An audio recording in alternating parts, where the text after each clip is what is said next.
देखो, active and passive. सबसे पहले हमें क्या पढ़ना होता है, हमारा जो सेंटेंस होता है ना, सेंटेंस ऐसे लिखा होता है, उसमें एक सब्जेक्ट होगा, एक वर्ब होगी और एक ऑब्जेक्ट होगा। ठीक है, ये सेंटेंस का फॉर्मेट है। इसमें जो ये सब्जेक्ट है, अगर ये कुछ काम कर रहा है तो हमारा सेंटेंस एक्टिव वॉइस में है।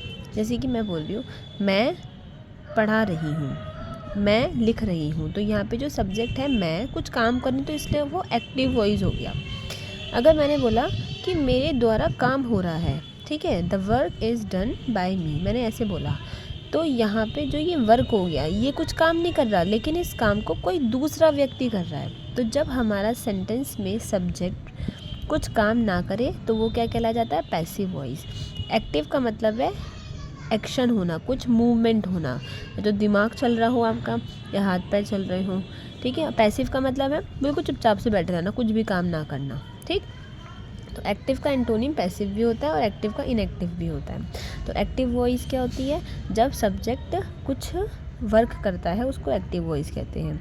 जब सब्जेक्ट कुछ काम ना कर रहा हो, लेकिन वो जो काम है वो किसी और के द्वारा हो रहा हो, तो उसको हम क्या बोलते हैं, पैसिव वॉइस बोलते हैं। अभी कुछ नहीं पढ़ना, ज़्यादा टेंशन नहीं लेते। देखो अब इसको हम कैसे बनाएंगे। हमारे पास फर्स्ट टेंस होता है, सबसे पहले आपको ध्यान रखना है, बी याद रखना है। बी ये आपकी एक मेन मैजिकल वर्ब है, ये वर्ब है, वर्ब, मैजिकल वर्ब। जब हमारे पास समझ में नहीं आए हमें क्या वर्ब लगानी है, तो आपको इस बी के पास जाना है। ठीक है, ध्यान रखना। अब इस बी की कुछ फॉर्म होती है, इसकी वर्ब की फर्स्ट फॉर्म होती है इज़, एम, आर। इसकी V2 होती है वॉज, वर। इसकी V3 होती है बीन। इसकी V4 होती है बीइंग। ये चीज़ ध्यान रखनी है। और एक चीज़ और ध्यान रखनी है कि अगर डू, डज या डिड आए तो इसके बाद हमेशा वर्ब की फर्स्ट फॉर्म आएगी। अगर हैज़ और हैव या फिर हैड आए तो इसके बाद वर्ब की हमेशा थर्ड फॉर्म आती है। ठीक है, अगर इज़, एम, आर, वॉज, वर आए तो इसके बाद हमेशा वर्ब की फोर्थ फॉर्म, इसको ही हम ING फॉर्म बोलते हैं। ठीक है, इतनी बातें क्लियर हो गई हैं। और एक इसमें V5 और होता है, जिसमें कि वर्ब की जो फर्स्ट फॉर्म होती है ना, उसमें हमारा S और ES लगा होता है, वो हम इसमें ना पढ़ के यहाँ पे देखेंगे। ठीक है, वर्ब की फर्स्ट फॉर्म क्या होती है, इसमें कंफ्यूज मत होना। डू, डज, डिड होगा तो वर्ब की फर्स्ट फॉर्म आएगी। हैज़, हैव, हैड होगा तो उसके बाद वर्ब की थर्ड फॉर्म आएगी। इज़, एम, आर, वॉज, वर होगा तो इसके बाद वर्ब की हमेशा ING फॉर्म आएगी। सबसे पहले हम टेंस की नॉलेज लेंगे कि जो ये वर्ब है, वर्ब कैसे बनी। मैंने लिखा यहाँ पे subject plus verb plus object. बताओ ये कौन सा टेंस है। आप कहोगे कि ये कोई सा टेंस नहीं है, ये सिर्फ सिंपल टेंस है। सिंपल टेंस है ये, कोई सा टेंस नहीं है। मैंने लिखा सब्जेक्ट, मैंने वर्ब की फ़र्स्ट फॉर्म लगाई और ऑब्जेक्ट लगा दिया। तो वर्ब की फ़र्स्ट फॉर्म क्या काम करती है, एक चीज़ और बतानी है मेरे को यहाँ पे। अगर कहीं पे वर्ब की फ़र्स्ट फॉर्म होगी, सेकंड फॉर्म, वर्ब की थर्ड फॉर्म, वर्ब की फोर्थ फॉर्म और वर्ब की फिफ्थ फॉर्म, तो अगर फर्स्ट फॉर्म है तो इसका मतलब प्रेजेंट टेंस। ठीक है, अगर V2 है इसका मतलब पास्ट टेंस। अगर V3 है मतलब V3 है, इसका मतलब परफेक्ट टेंस। अगर V4 है मतलब ING है, इसका मतलब कॉन्टीन्यूअस टेंस। V5 है, इसका मतलब प्रेजेंट टेंस। मतलब वर्ब में ही S और ES लगा हुआ है, S लगा हुआ है और ES लगा हुआ है, इस वर्ब की फर्स्ट फॉर्म में ही इससे बन गया ये प्रेजेंट टेंस। इतनी बातें क्लियर रखनी है। V1 है तो प्रेजेंट टेंस है, V2 है तो पास्ट टेंस है, V3 है तो परफेक्ट है, V4 ING है तो कॉन्टीन्यूअस है, V5 में S और ES लगा है तो ये प्रेजेंट है। अब मैंने ये नहीं बोला कि प्रेजेंट कॉन्टीन्यूअस है या क्या है, सिर्फ मैंने भी बताया प्रेजेंट, पास्ट और परफेक्ट की बात। ठीक, अब यहाँ पे वर्ब की सिंपल कोई भी फॉर्म नहीं लगेगी, सिंपल वर्ब लिखा है, तो मैं पहचान पाऊंगी कौन सा टेंस है, ये नहीं पहचान पाऊंगी। तो मैंने बोल दिया वैसे सिंपल टेंस है, कौन सा है, पास्ट है, प्रेजेंट है, ये मैं नहीं बता पाऊंगी। अगर मैंने यहाँ पे वर्ब की फर्स्ट फॉर्म लगाई है, अब मैं बता दूंगी कि वर्ब की फर्स्ट फॉर्म कौन सा टेंस है, प्रेजेंट टेंस, तो मैंने लिख दूँगी यहाँ पर ये प्रेजेंट टेंस है। बात क्लियर हो गई। मैंने अभी वर्ब की सेकेंड फॉर्म लगा दी तो मैं बता दूँगी ये टेंस कौन सा है, पास्ट टेंस। कैसे, क्योंकि वर्ब की सेकेंड फॉर्म लगी हुई है। मैंने बोला यहाँ वर्ब की थर्ड फॉर्म लगी है और ऑब्जेक्ट लगा है। वर्ब की थर्ड फॉर्म लगी है तो कौन सा टेंस है ये? परफेक्ट टेंस है, परफेक्ट टेंस। अब आपको ध्यान रखना है कि वर्ब की थर्ड फॉर्म से पहले क्या आना चाहिए? या तो हैज़ हैव आना चाहिए या फिर हैड आना चाहिए। तो या तो हैज़ हैव लगाओ, यहाँ पे मैंने हैज़ लगा दिया, ठीक है, कुछ भी लगा सकते हो, हैज़ हैव हैड कुछ भी, तब मैं इसको कहलाया जाएगा ये। अभी इसको ध्यान मत दो, अभी सिंपल क्या बोलेंगे आप? परफेक्ट टेंस है ये, वर्ब की थर्ड फॉर्म है तो परफेक्ट टेंस है। मैंने बोला सब्जेक्ट और V4 मतलब ING है और ऑब्जेक्ट है, तो ये टेंस कौन सा हो जाएगा? V4 को हम क्या बोलते हैं? कॉन्टीन्यूअस बोलते हैं, कॉन्टीन्यूअस टेंस, ठीक है।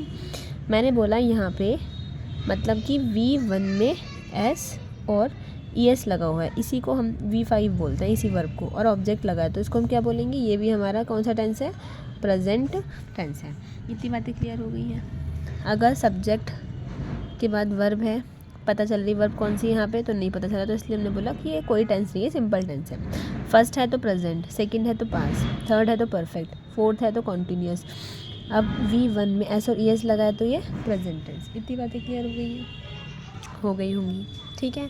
अब हमें क्या पढ़ना है? अब हमें इनको ही नाम देना है। देखो मैंने यहाँ पे बोला सब्जेक्ट है, वर्ब की फर्स्ट फॉर्म है और ऑब्जेक्ट है। आपने बता दिया कि ये टेंस है मेरा प्रेजेंट टेंस, ठीक। अब मुझे इस प्रेजेंट टेंस की क्या बनानी है? पैसिव वॉइस बनानी है। एक्टिव वॉइस से मतलब एक्टिव वॉइस से पैसिव वॉइस में इसको चेंज करना है। तो मैं कैसे चेंज करूँगी? एक चीज़ ध्यान रखना, इस सब्जेक्ट का हमेशा क्या बन जाता है? ऑब्जेक्ट बन जाता है, और इस ऑब्जेक्ट को हमेशा कहाँ ले जाते हैं? सब्जेक्ट के प्लेस पे ले जाते हैं। ये जो वर्ब की फर्स्ट फॉर्म है ये हमारी वर्ब की थर्ड फॉर्म बन जाती है, और इसके बाद हमारा बाय लग जाता है। ये वाली चीज़ हर एक सेंटेंस में काम आएगी। V3 बाय और ऑब्जेक्ट, ठीक है। सब्जेक्ट का ऑब्जेक्ट इधर बना, उससे पहले बाय अपनी साइड से लगाया, और इस वर्ब की फर्स्ट फॉर्म के पहले हमने क्या लगा दिया? वर्ब की थर्ड फॉर्म। अब आपको ध्यान रखना है कि जब भी हम पैसिव वॉइस बनाएंगे तो पैसिव वॉइस में कोई ना कोई हमारी क्या आनी चाहिए? लिंकिंग वर्ब या फिर हेल्पिंग वर्ब आनी चाहिए। इसको हम ऑक्सिलरी वर्ब भी बोलते हैं। हेल्पिंग वर्ब हमेशा आएगी। यहाँ कोई हेल्पिंग वर्ब नहीं दे रखी, लेकिन मुझे यहाँ पे हेल्पिंग वर्ब की आवश्यकता है, तो मेरे पास यहाँ पे कौन सी वर्ब लिखी है? वर्ब की फर्स्ट फॉर्म लिखी है। अगर समझो यही सेम वर्ब मैंने यहाँ पे उतार दी तो इस वाली वर्ब में और इस वाली वर्ब में टक्कर हो जाएगी, क्योंकि कभी भी दो वर्ब एक साथ नहीं आ सकती। तो मैं अब मैजिकल वर्ब है मेरे पास बी, मैं उसके पास जाऊंगी। ये पहुंच गई मैं बी के पास। मैं बी से बोलूँगी बी मुझे वर्ब की फर्स्ट फॉर्म दे दो, तो बी मुझे इज़ एम आर दे देगी। इस फर्स्ट फॉर्म के प्लेस में क्या लगा सकती हूँ? या तो इज़ लगा सकती हूँ, या एम लगा सकती हूँ, या फिर मैं आर का यूज़ कर सकती हूँ, ठीक है। अकॉर्डिंग टू दी सब्जेक्ट, अगर आई दे रखा हो तो एम लगाना है, ही शी इट दे रखा हो तो इज़ लगाना है, यू दे रखा हो या वी दे रखा हो तो आर का यूज़ करना है। जैसे एक और सेंटेंस देखो, यहाँ पे मैंने लिखा सब्जेक्ट, चलो मैं लिखती हूँ यहाँ पे she Yeats mango, she Yeats mango. इसी सेंटेंस के ऊपर मैंने ये बेस बनाया। ये सब्जेक्ट हो गया, ये वर्ब हो गई, ये ऑब्जेक्ट हो गया। इस ऑब्जेक्ट का सब्जेक्ट बनाया तो हमने लिख दिया मैंगो। अब ईट है, ईट की थर्ड फॉर्म आएगी यहाँ पे EATEN, ईटन। वर्ब की third form, preposition by. Object बनाना है, सब्जेक्ट का ऑब्जेक्टिव केस क्या होता है? ही का हो जाता है हर, सॉरी शी का हो जाता है हर, ठीक है। यहाँ लिख देती हूँ मैं सारे ये।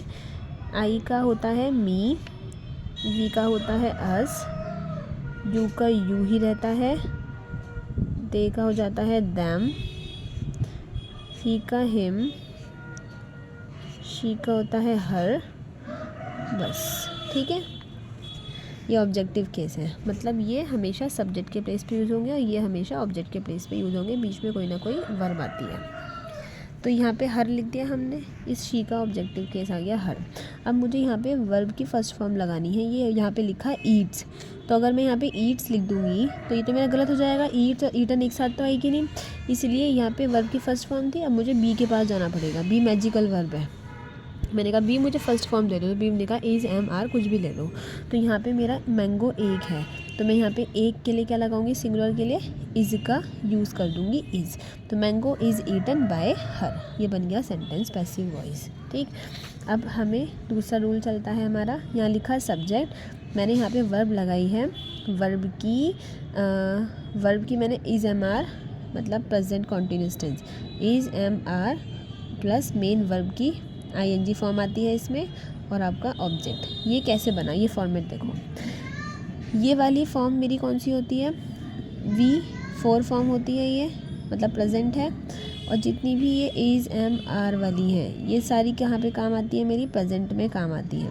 तो आपने बोला था मुझे कि V4 को हम क्या नाम देते हैं, कॉन्टीन्यूस का नाम देते हैं, तो हमने इसको बोल दिया कॉन्टीन्यूस।